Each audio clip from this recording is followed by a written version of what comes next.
பார்க்கிறோம். ருத்துராஜ் கைக்வாட் அப்பா ஜெயிச்சிட்டோம், யார்கிட்டயும் எந்த பேச்சும் வாங்க வேண்டியதில்லை என்று செகண்ட்ஸ் கொடுத்து போகிறார். Chennai super Kings batting polling அனைத்திலும் மிக அற்புதமாக விளையாடி எலெக்ஷன்ல 85% பதிவான அன்னைக்கு வெற்றியும் பதிவு பண்ணி 103 ரன்கள் வித்தியாசத்தில் நமக்கு இன்றைய ஏப்ரல் 23 மறக்க முடியாத நாளாக மாற்றியிருக்கிறார்கள். அகிலம் போற்றும் அஸ்வினியாக இந்த மேட்சில் செஞ்சுரி அடிச்சா.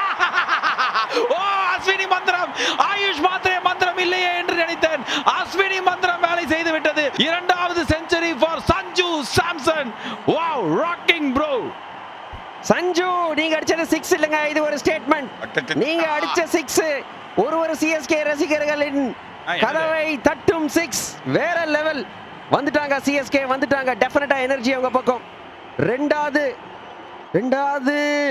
நல்ல வேளை 4 தாங்க, பரவாயில்ல. ஸ்டில் 100 வந்துச்சு. 101 நான் அதான் 103 போலேன்னு பார்த்தேன். 101 நாட் அவுட். 4 கொடுத்துருக்காங்க. பட் சஞ்சுக்கு 100 வந்திருக்கு. ரெண்டாவது 100 மொமெண்டம் சிஎஸ்கே பக்கம். அதாவது இவர் அடிச்ச 6 நீங்களே பேசுறீங்க. எல்லாரும் வீட்டுக்கு கதவையும் தட்டுமா போயிட்டு. சிஎஸ்கே ரசிகர்கள் கதவை தட்டி இருக்கிறது. போங்க அங்கிள், வெளில பால் பாக்கெட் வந்திருக்கான்னு பாருங்க.